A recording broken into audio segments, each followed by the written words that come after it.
Hi, my name's Bruce. I've been a cabinet maker, wood machinist, a truck driver, a steel erection rigger. I've built homes. I have been a registered nurse. I've been a trauma nurse, a flight nurse, a medic in the mining industry, a boat builder, and yes, a sailor.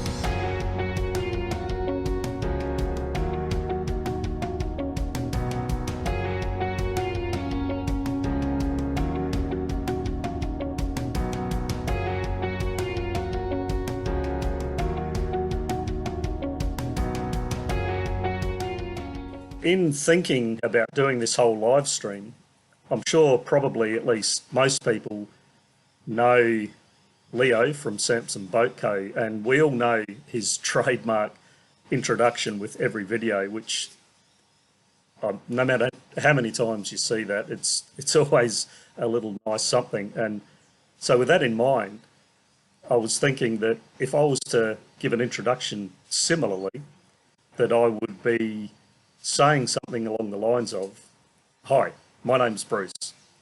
I've been a cabinet maker, wood machinist, a truck driver, a steel erection rigger in the construction industry.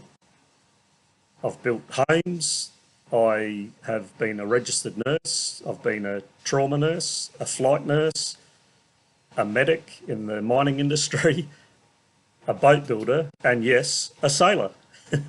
So I've got quite a background, and that was quite deliberate, I guess, because from a young age, I always had this idea and used to even say to people that as I go through life and by the time I get older, I wanted to have a lot of feathers to my cap.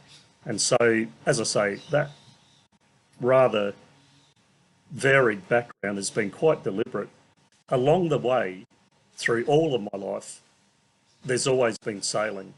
In fact, I started sailing before even being born in my mother's womb. So I grew up with boats, whether it be fishing, but in particular more so on keelboats, sailing. We grew up, I won't say poor, but we certainly were low socio-economic. And although we did have boats, a lot of them my father built with his own hands out of very, very modest materials. And so they weren't luxury boats, but he always wanted to be on the water. And so when all of us kids came along, we were part of that. And therefore, I have had a very, very long history, my whole life, of being involved with sailing. And as I say, most of that was on keelboats. But as you'll see ahead, I've got a slideshow and I've done a range of sailing. That's that. That's somewhat of an intro. But we'll get to the order of things, so to speak. And there's that picture of me on a boat my father built, a steel boat, which I did quite a lot of sailing on. But as I say, getting to the order of the chat, when it comes to why build Mistress, how that all started was when I was in my early 20s, I got quite serious about the whole idea of building my own boat. I started looking at keelboats from a young age, but the idea of actually getting my own big boat got quite serious in my early 20s. In those days, people were able to buy what were called plan catalogues. And so you could actually, different naval architects or boat builders would put together their own plan catalogues. From that, you could order what they call study plans. And so I'd actually bought several plan catalogues. The three that came out to be ones that I was pretty seriously thinking that I would be able to pursue were Stadt, a company from the Netherlands. And then there were two Australian boat builders, Joe Adams and Graham Radford. All of those designers had a 40-foot yacht. And so that was the sort of length I was thinking about. With that, what I had decided was I wanted a boat that I wasn't going to be camping in, is the way I put it. I sort of thought to myself, you know, I'd had trailer sailors. Again, you'll see a picture of one of the one and only trailer sailor I had. I'd sailed on a lot of boats, and I really didn't want to be going to the trouble of building a boat to sail around the world, which is what I had planned, on a boat that I felt like I was camping. So I wanted full headroom. I wanted separate berths. I didn't want to have a boat where you have people sleeping through the saloon area or sleeping on the cabin sole. I wanted to be able to have people on the boat in their own cabin. I wanted a full standing room in the heads. I wanted a decent galley area that you could go in and have plenty of storage, a stove that you could basically cook a meal on, have an oven, you know, do some proper cooked meals. Yeah, the idea was I didn't want a boat that was going to be camping. And so this is the background, really. The other thing with that is, as I say, that I wanted to sail around the world. And so with that, there's a bit of a story here that I'll tell whereby I got, from the plan catalogues, I'd made the decision to go with Van der Stadt's Caribbean design. The excitement was sort of marching ahead. And I had the order form in front of me, because in those days you had to supply a form with your own signature. And I was at the stage where I was ready to sign and had a bit of a cold sweat moment whereby I thought, are you sure you're going to sail around the world? And so the significance of that is that I spent 24 hours in a bit of a cold sweat thinking, if you're not going to sail around the world, you really do not need a boat like Mistress. You don't need that sort of a design if all you're going to do is coastal cruise.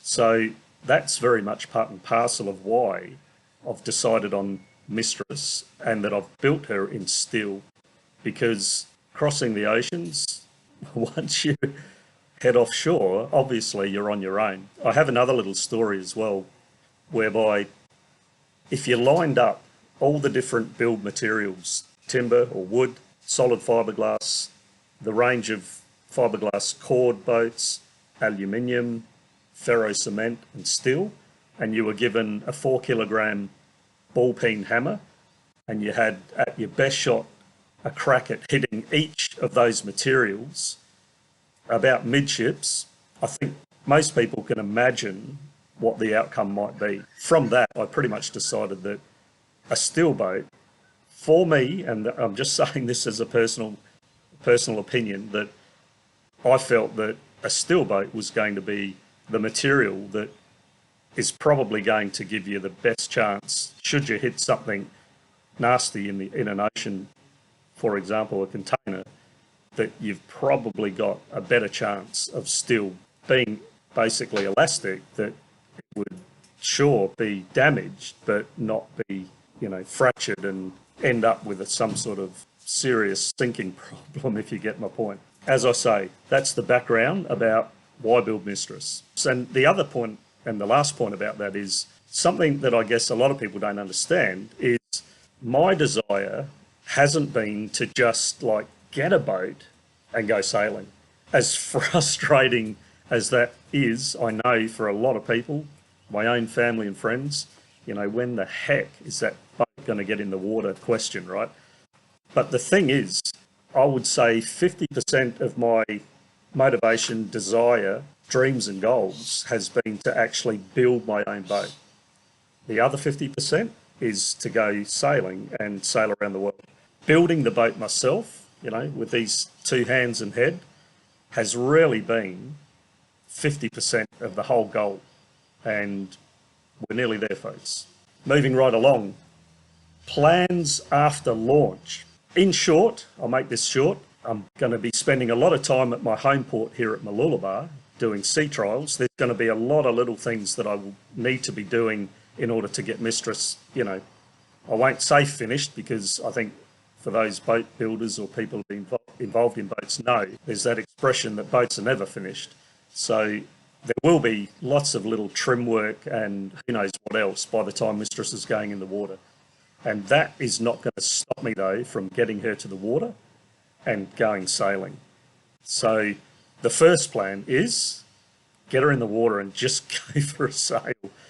And using Mooloolaba as obviously home port, just wander further and further afield over time. The main big plan, number one, I guess, once the sea trials have started and I'm ironing things out and getting Mistress shipshape, is to basically head north, head up the Queensland coast, not rush as well. The plan is not to make this a rush, but basically start heading north, make my way along the Queensland coast, and then continue around the top of Australia, down the West Australian coast, of course. And then the big test for myself is crossing south along the coast of Australia, which is the Southern Ocean. And I feel like that's got to be done. I personally feel I've got to do that in order to feel confident to go further afield.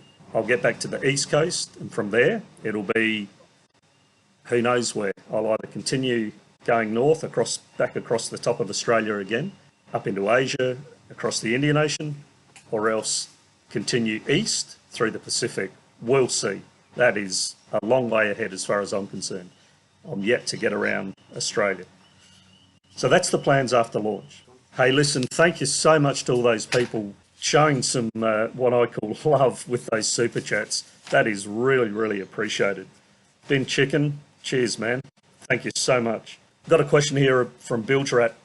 Will I be dropping by Brewpeg? Yeah, I'd love to, actually. I've thought many times that if I'm up that way, I would like to get in touch with Damien and Jess and basically meet them in person. We have exchanged a few messages, providing it's okay their side. I'd love to. Russell, did I lose a wife while building? Actually, no. That's a very good question. Very good question. In fact, I think the stats are something like 50% of guys who undertake a boat building project, lose their marriage. But no, I didn't. I have been married before, but that was over before I started building. Okay, so moving on now to a bit of a story about my sailing history. My sailing started in my mother's womb, I guess. This picture that you see on the screen is my father and mother in one of the little keel boats that he had. And so I have an older sister, younger brother, and we spent a lot of time on the weekends sailing. Well, I guess I should say I'm from Adelaide, and so sailing out of Adelaide, we used to sail across to what's called the West Coast of South Australia on the other side of Spencer Gulf to a place called Port Lincoln. Once you get out of the Gulf of St Vincent, you're in basically open ocean. And so sailing in heavy weather in winter, there's prevailing strong southwesterlies blowing up from Antarctica. And so the sailing was pretty heavy. And for those who don't know, the colder the air temperature, the more punch wind packs. So I was pretty accustomed to sailing in heavy weather, I can say. And I have memories, my brother and I sitting on the cabin sides, gripping onto the safety lines with our life jackets on, seeing how high the swell would go up the mast, past the spreaders even, on keel boats, 35 to 40 foot keel boats, and just playing games with each other, just seeing how high the swell would go up. So heavy weather sailing, it was pretty much part and parcel of sailing in South Australia. We used to sail down to Kangaroo Island, sort of long weekends, just sort of anchor in the places there. And as I say, winter and summer, there wasn't really a culture back then, well, amongst, I guess, those sailors, whereby you would be looking at the weather carefully to decide whether you were going to go sailing or not. Decisions by the adults were pretty much made that you make a plan to go sailing on a particular weekend and you just go. You're not they weren't too focused on making sure it was, calm or unsavoury weather. You just went. So a couple of pictures here. This is the yacht club that we used to be sailing out of. And I tell you, although that's a rather grand sort of a building, the yacht club, the Royal South Australian Yacht Squadron, the boats and the people weren't necessarily wealthy. We certainly weren't.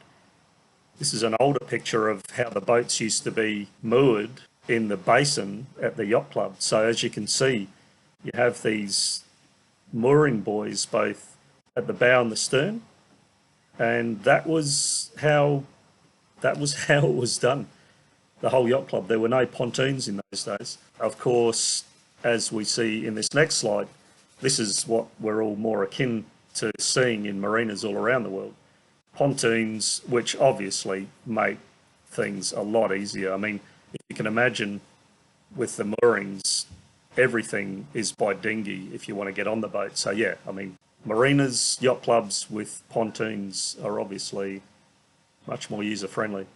And here's the last boat that my father built. This was also a steel boat.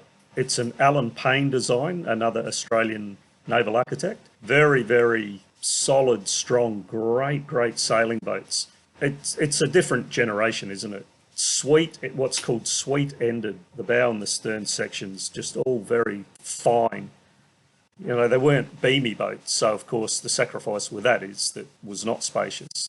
That was all part and parcel of that sort of design. But I tell you what, sailing performance, and especially in heavy weather, really confidence sort of instilling boats to sail on for those who have sailed on boats like that. This is sort of circa design-wise, you know, these are designs from the 1970s.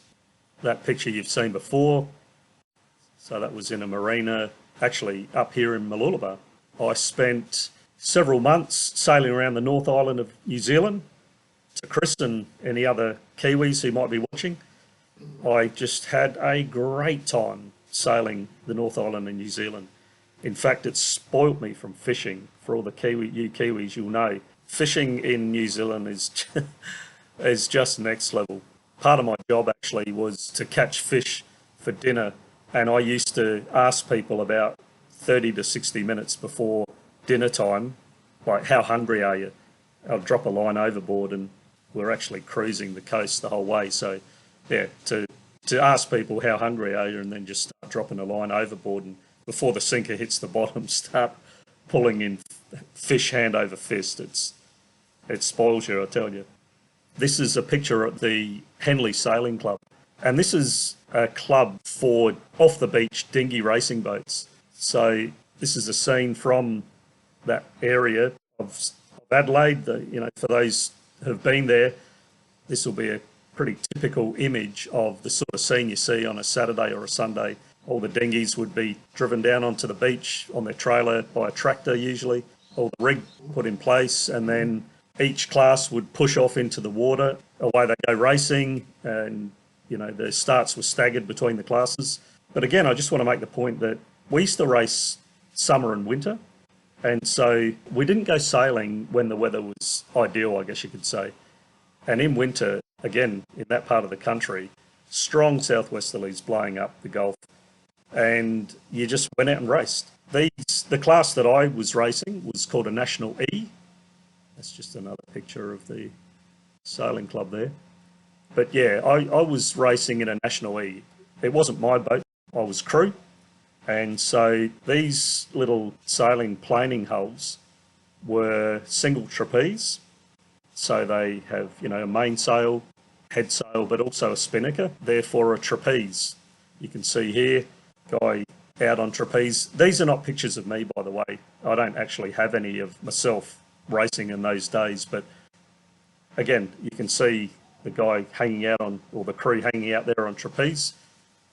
And that's pretty calm conditions there, but as I say, especially winter time, those strong southeasterlies building up swell, whitecaps everywhere. Part and parcel of the crew's job on trapeze was being underwater when you're hanging right out in strong winds, trying to keep the boat flat. Going underwater was pretty much part of the package. Another thing which I found interesting, and it did used to worry me actually, when the winds got above 25 knots, the message always went out from the officials: beyond 25 knots, all classes are cancelled except for three. It was the National E's, the one that I was racing in, what's called the NS14s, another real fast little planing hull, and the Cherubs. So yeah, heavy weather sailing was pretty much part and parcel of dinghy racing. This next slide is actually another class called a 125. And so this was my first boat. I didn't race that boat. By this stage, I was working mostly 6 days a week. I had started a family as far as, got married, but I wanted to get on the water. And so, as I've said earlier, sailing has always been a part of my desire. And I've used the expression, like others would have heard, salt in the veins. I bought this little boat just so that I could be on the water. And I used to spend usually a Sunday either alone or with a mate.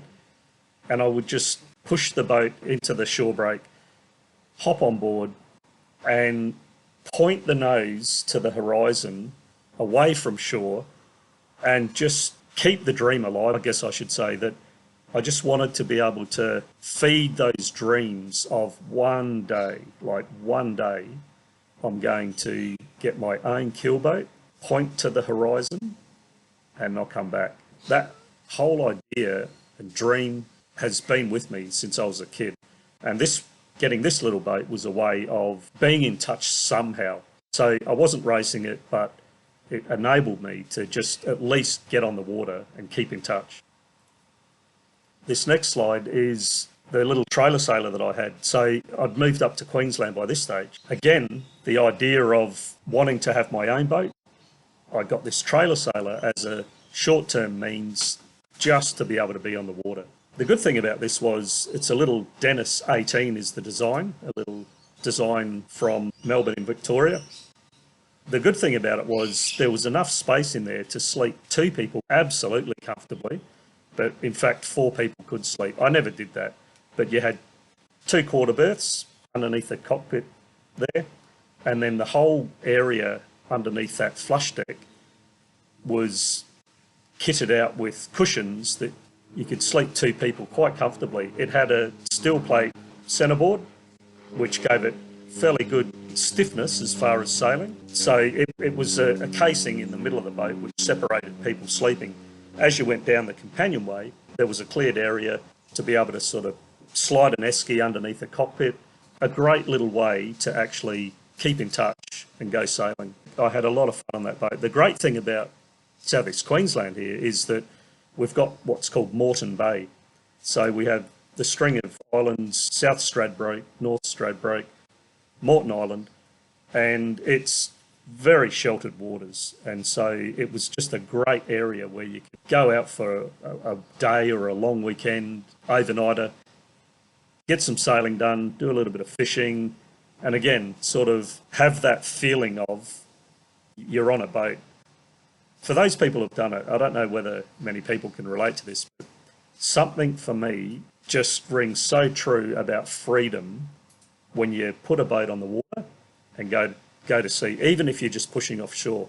And the reason for that is because unlike when you're on terra firma in a car or a motorbike, where you can go is determined by where the roads are, right? So this is something I love about a boat. You put a boat on the water, there are no roads. It's completely up to you which way you're going to go. You're going to go left, right, straight ahead, anything in between. I love it. It's absolute freedom. This is what I used to love to do on that little boat, was not only be able to push offshore, go where you want to go, but you could actually sleep on the boat. And it was that, I guess, taste of the cruising life, which reminded me of when we were younger. As I say, those younger years, most of the sailing with the family was on keelboats, so it's just never left me. Just little tastes here in this slideshow. While you're looking at that, I'll just have a look at some questions. Haja, is there a dad challenge? Oh, okay. That's a good question, actually. No, there's not really. The thing is, as I say, I grew up sailing, but I can't ever remember feeling envious or inadequate that I wanted to try and meet up to any standards of my father. I will say, but without going into it, that he was a terrible father. He was not around when we were young.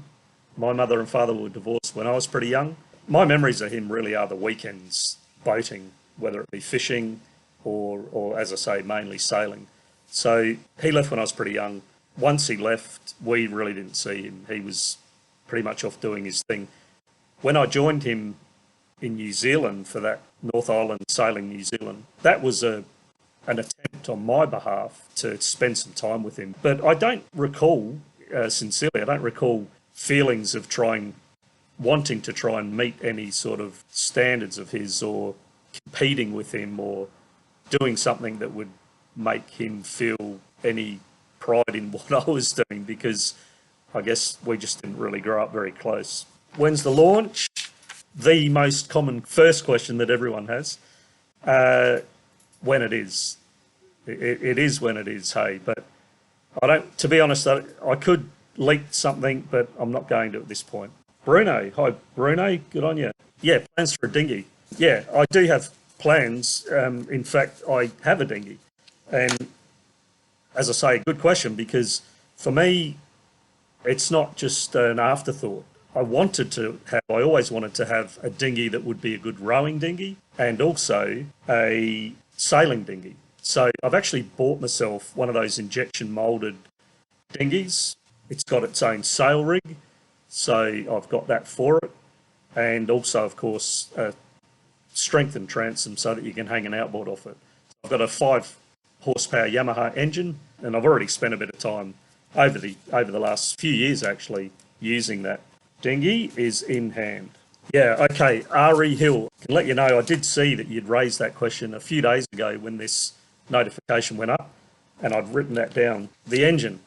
I went through the process of learning from others and in fact I was quizzing my father about this, and so something I had no idea about. But in fact, what you really should do when it comes to a propulsion engine for a boat is you've got to actually start with the whole design of the hull, which I guess is obvious, but the key point about that is boats, particularly I guess sailing boats, because they're not a planing hull. A planing hull is a completely different set of rules, but with a displacement hull, you need to look at what's called the designed hull speed.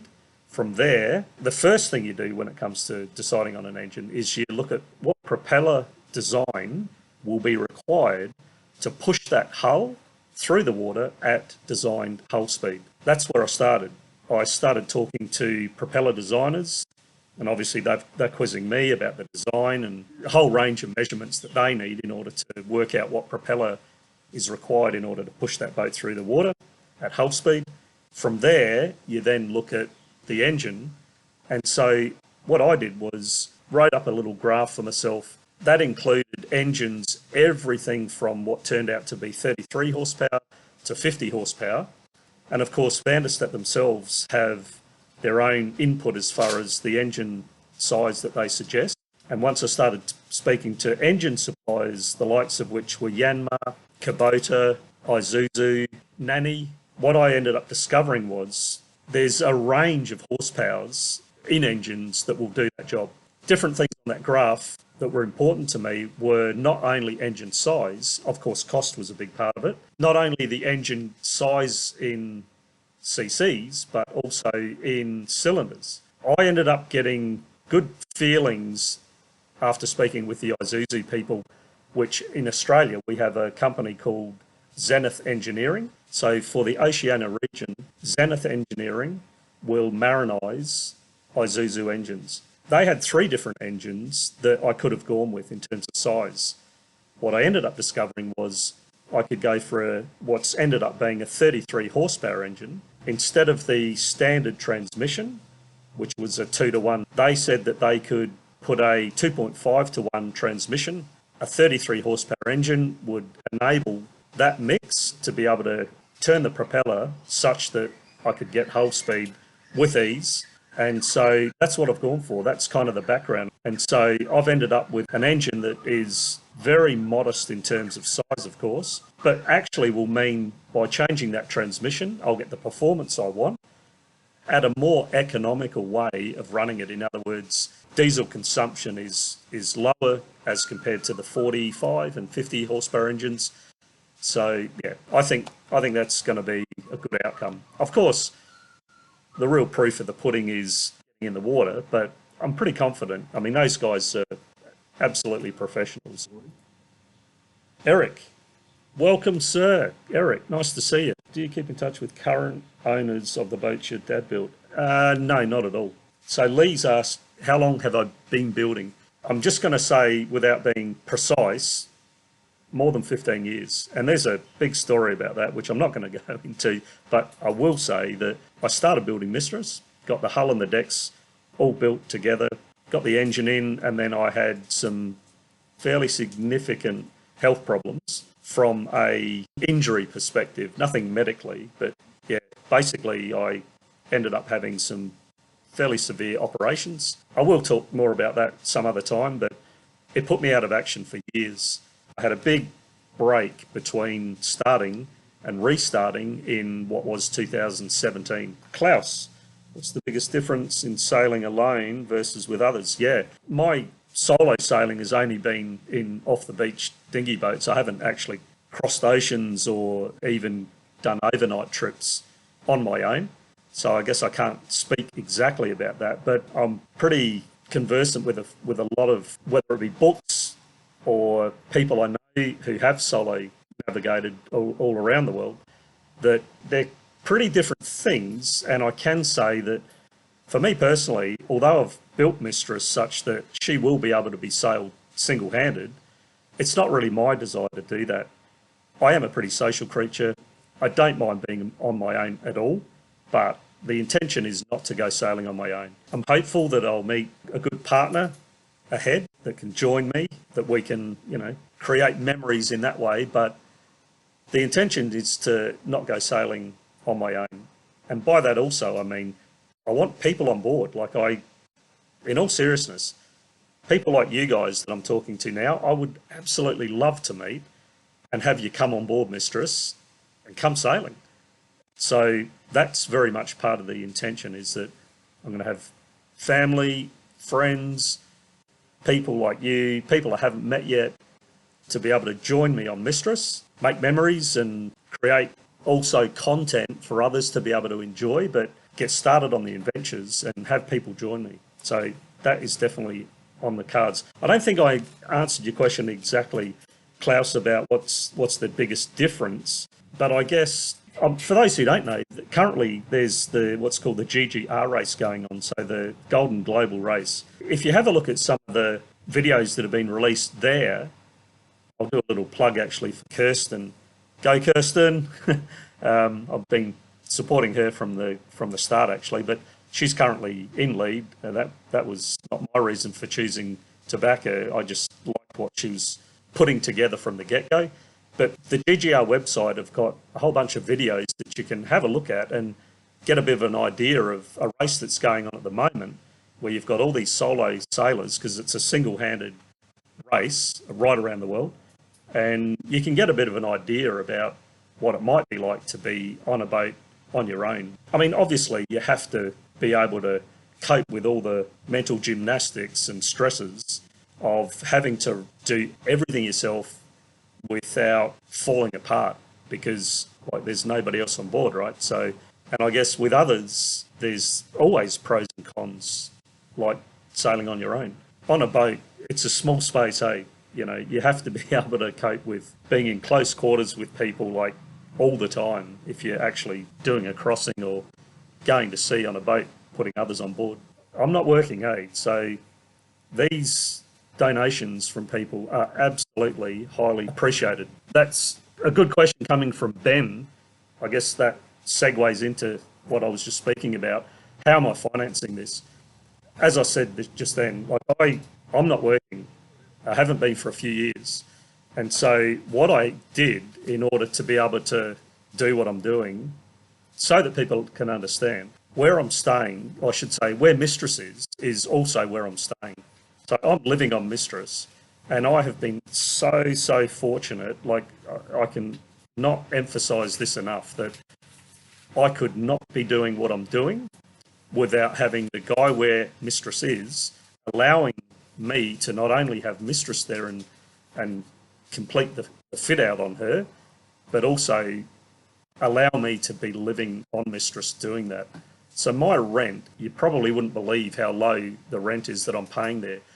So what I did was, a few years ago, I finished my work, but what I'd done is, the previous few years before that, man, oh man, I was just saving like every single dollar, watching every single cent of expenditure. And I just absolutely saved my hardest. And so that's not a lot of money. I can say it's not a lot of money, but where I am with Mistress is incredibly low when it comes to the rent that I'm paying. And so that's how I'm able to be doing what I'm doing.